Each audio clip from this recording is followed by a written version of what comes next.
welcome New England and sports fans alike. You have just stepped out of bounds with me, your host, Tommy Clayton. You may recognize me from my previous career as an NFL player, notably with the New England Patriots. I have played for many teams and have traveled many places, and I've met some very interesting people along the way. I actually have one of those very interesting people with me today. He is a friend of mine, a colleague of mine, as well as someone that I connect with and very glad to have on set. Without any further ado or any delay, Jon Daskam. Hey, Tom, how are you? I'm good, buddy. How are you? I'm doing well. Excellent, excellent. So what I want to do is I want to introduce these challenges that you do to the audience. So I know that you do some obstacle course challenges, and you are actually a resident of Seekonk, so I think that adds even more significance to this. Yeah. So let's talk about those challenges. Yeah, sure. And I know we'll get into it a little bit later, obviously, with the football stuff. But yeah, as I've gotten older in my life, man, I wanted to try to connect with some type of a challenge. And be an athlete like yourself. Started getting involved in some of these obstacle course races. So you've heard of them, mud runs, adventure runs, or whatnot. So I try to stay as active as I can. A lot of people like to just run, and I think that's great. But to me, when you throw 15 or 20 obstacles into the game, I think it makes it fantastic. And we're doing a race tomorrow. It's called the Go Ruck. Nice. Kind of a cool thing that's been progressing over the last couple of years. A little more military-based. It's a team concept, which is kind of neat. So usually 25 to 35 individuals. Nice. Got to carry a backpack, a lot of mental with physical kind of tied to it. So it's not just coming out there running, but kind of that team concept. We'll be in water before you know it, and we'll be doing push-ups and burpees and walking and doing some fun stuff. So pretty excited about it. Yeah. So from what it sounds like, it's more of like it's just as much mentally taxing as it is physically taxing. Yeah, I mean, I think it is probably more mental than anything, right? I mean, they put you through some serious physical activity, but it's the mental that kind of gets you through. Of course, of course. That's cool. So you said a team. So is there a number of guys that you work with, or that you've chosen, or is it just something that you? Yeah. How are these teams put together? You know, obviously it's usually a relationship, and I had a friend that invited me to the event, but oftentimes they'll do them in major cities like in Boston, you know, New York, all over the place, and all of a sudden you show up and there's 25, 35 people, you know, men, women, different age groups, and in that time you become a team, you know, and fight through and try to accomplish these goals, these tasks that they put you through. There's actually a military cadre that runs it. So you actually have, you know, someone that is kind of putting you through the ropes, if you will. Yeah. So tell me this now: what is the typical distance or the time frame one of these challenges will give you? How long are they? So again, like a lot of the mud runs out there, where they have kind of different levels. The Go Ruck, I believe, has a light, a challenge, and a heavy. The light is about a 5 or 6 hour event. The challenge, I want to say, is about a 12-hour event. And then the heavy, I want to say, is 24-hour event. Jesus. Yeah. So tomorrow's just the light, and then we'll do the challenge, and then maybe we'll step up. 24 hours just ongoing? 24 hours. Do you eat? You don't stop. You have a backpack with, you know, bricks. You have to have a weighted backpack. Little Survivor Man type stuff. Exactly. Exactly. So yeah, should be fun. Should be fun. Wow, man. That is really, really neat. Yeah. So tell me this. Now, I understand that you decided this path because you're competitive. So why don't we talk a little bit about your background and your competitive nature and how that, you know, elevated you to be one of the best high school players in the area. Talk to me about that. You're too kind, Tommy. You're too kind. So I grew up in Attleboro, so born and raised there, and always an athlete, right? From when I was a little kid, going to gym and swim at 4 years old at the Attleboro Y. And went on to play sports here locally, and then competed in football. Actually, didn't play football until high school. My dad didn't let me. So I was a soccer kid for a while, and just kind of that burning desire to play football. Was fortunate to have my quarterback was a freshman with me when we entered. We both started as sophomores, and we immediately, as kind of we talked about, we went to the pro set, and we were just a passing team, so we just let it fly. I was fortunate to be on the other end of that. So definitely. Well, let the audience know, you know, your credentials, man. You're a Hall of Fame guy. Tell people about that. Come on. Yeah. So 42 years ago, Attleboro started this Attleboro Football Hall of Fame. As you know, you're not being from the area, but rich tradition with Thanksgiving Day. So 42 years ago, they started an organization called the Attleboro Area Football Hall of Fame, and it ties in Attleboro, Bishop Fien, and North Attleboro High School. Nice. And every year we induct new members from the area. Yeah. There's always honorary members as well and coaches. And I got inducted about 10 years ago to that. And pretty active in the organization. I'm on the board of directors. That's and, cool. Yeah, a lot of fun. That's so cool. kind of an honor to get involved, Of you know, and get. Of course. Now, what years did you play high school ball there? Yeah, so I graduated high school in 1988. Okay. So, yeah. Nice, so. man. So they still remember. They Yeah, know. You left a mark, man. I think they still remember. Yeah. They had a great kid at Attleboro this year. Just broke my quarterback's passing yardage. Okay, good. Great player out of Attleboro. But I still think I hold the receiving record. Of course you do. Yeah, I mean, records are meant to be broken. Exactly. You know, I believe at my high school, I hold like 20 records. Do you really? And I also got inducted to my county Hall of Fame, Fairfax County Hall of Fame. There's about 2 million people in that county, huge county, on the outskirts of Washington, D.C. Okay. So an honor as well. So I totally understand exactly where you're coming from, man. But records are meant to be broken. In fact, a year ago when I went back, I just randomly popped up at my high school. Nice. And they had a game that day, and there was a running back who was like, I think a game away from breaking one of my 20 records. Okay. And so I gave him a little pep talk, and I let him know it was okay to break the record. And he went on out and broke it. Did he really? You know, but it's all about the mindset, man. Yeah, it is. And he got my blessing, and he believed, and he went out there and got it. So I was proud of him. That's great. So that's really neat. Did you see him after? Did you? I didn't, but I did hear that they won that game, and he did well. That's great. But speaking of youngsters, let's talk about your boys. Yeah, so I have 3 boys. I've got actually a freshman in high school that's kind of taken on the football nice. Thing. He's a monster. He's nice. a big kid. He actually started 7 games at inside linebacker actually for his high school team. So him and 2 other kids, great athletes, which are awesome. So kind of following in Dad's footsteps, and hopefully he's far better than me. No, he does a good job, which is awesome. And then I have a 12-year-old, very competitive, great athlete, and an 8-year-old. So nice. 3 boys. So I've got my foursome when we hit the golf course, which is kind of nice.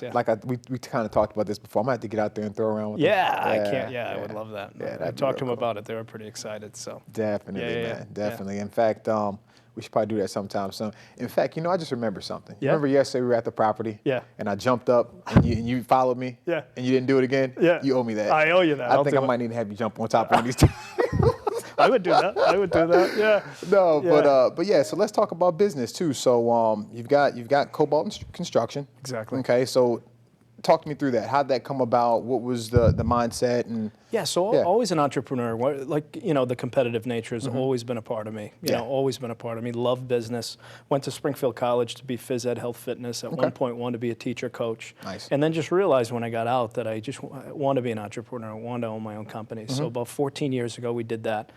We started a construction company. It's based out of Warwick, Rhode Island, and we specialize in a number of different areas. Hospitality is a real big aspect of what we do. We do quite a bit of retail work, a little college, university work. Nice. And some condos, and we do it all over New England, great company, Cool. And we're excited about it. Cool. Now I know you did one job that was pretty significant. You did the locker room for Rhode Island University's basketball team, right? Yeah. Talk about that. How'd that even happen? That sounds awesome. Yeah, again, relationships. I believe connections and relationships are very important. So we had a relationship with somebody from URI, and actually, I think Daryl Jasper is a Seekonk resident as well. I think he went to Seekonk High School, so we had a connection between UMass and URI, and it was a bid type situation. We were able to do the men's locker room at URI. Nice.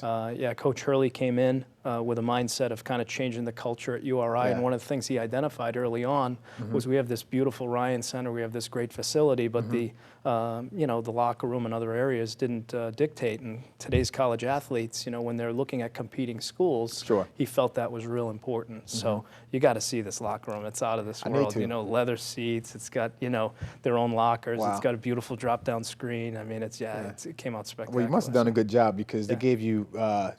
Courtside seats. They didn't give it to us, but either way. But you had them though. Yeah. Because you invited me to the game, and that was cool. Enjoyed it. That was an awesome experience. That was cool. I don't think I've been to a freaking basketball game. It's been years. Yeah. And that was cool. That's what I want to do with you. I want to play a little hoops too. We should do that. We should most certainly do that. Yeah, but it's nice being college athletics that close on the floor. You can't beat that. Definitely. Yeah. So how about that? I wanted to ask you something too. Yeah.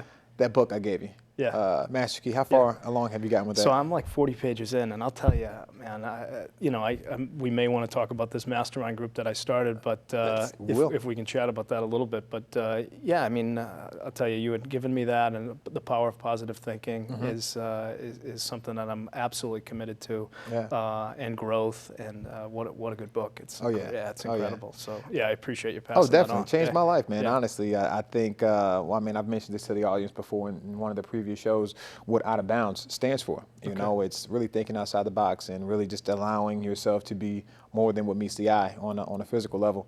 And so that's what I really like to do when I select my guests. I like to bring on people that are doing things that you know, physically are challenging, but also incorporating the fact that it takes mental strength and mental awareness to be successful in those physical things.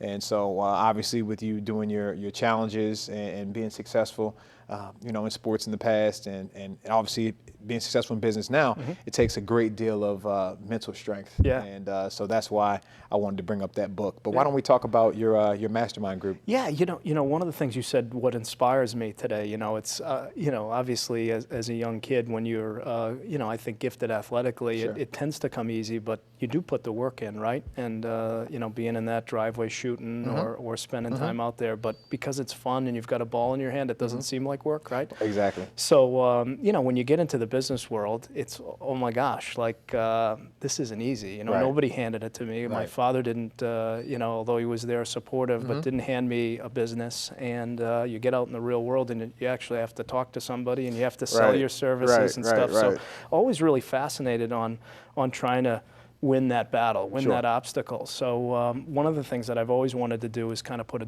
board of directors together for my company. And I was reading the book that kind of, you said that Napoleon Hill kind of studied under, Think and Grow Rich. And I had read that book maybe 15 years ago, and it made kind of an impact. But certainly there was one concept called the mastermind principle, and it's really about getting individuals together, like-minded individuals. And what we did about 2 years ago, we started this group, and it's all CFOs, principals, owners of companies. And we meet once a month, and we talk about business, and we talk about taking our business to the next level. And there's a bunch of magic things, I think, that happen, if you don't mind me sharing a couple with them. That's what it's about. You know? Yeah, I mean, it's just awesome. One of the things I think is in business, if you're involved in the business, it seems like you're in the weeds, right? You're doing your business every day. You have challenges you're hitting from every direction, and oftentimes it's real difficult to kind of have an outside look. And someone said to me, you want to be working on your business, not in your business. And by going to this mastermind, when you have 15 other individuals kind of looking at, they have an opportunity to kind of step back a little bit and give you some insight that maybe you don't even see. And that's magical, I think. Also the brain power of having 2 or 3 or 5 or 10 other people that are kind of like-minded as well and kind of moving in the same direction. It's amazing what can happen. And I'll tell you, there's been some pretty tough events. At one point, there was one of the gentlemen in the room who really wasn't listening to what kind of we were all telling him, and one guy actually took his shoe off and threw it at him. Said, man, you got to listen to us. So yeah, we do some serious work, but the goal is really just to kind of help each other, and we get together. It's a great event. But again, it's about thinking big, and it's about thinking that you can achieve and being, you know, thinking bigger than what you are. So from what it sounds like, I mean, the mastermind group is just an extension of everything you represent. I mean, you represent thinking big. I mean, you can't be that successful in everything that you encounter if it's not from first the thought of imagining that it could be more, and then actually bringing that into the physical and experiencing it. But you have to first believe it. And so that's just, I'm gonna have to come to one of those meetings, man. But you can't hit me with the shoe. No, I don't want to get too quick. You'll duck out of the way. Anyway. I will definitely weave the shoe. But I listen. I come in there with an open mind, because that's another thing too. I think in business anyway, it's essential that whether you know nothing or you know or think you know everything, always have to keep an open ear to ways to get information downloaded. You just never know where it may come from. You know, it may come from just hearing something. It may come from paying attention to something, or it may come in a way that you had no clue it would come, man. But you just always keeping your ears to the ground and knowing that information can be downloaded in multiple ways. The other cool thing is it's difficult in business to kind of talk to your employees. Let's say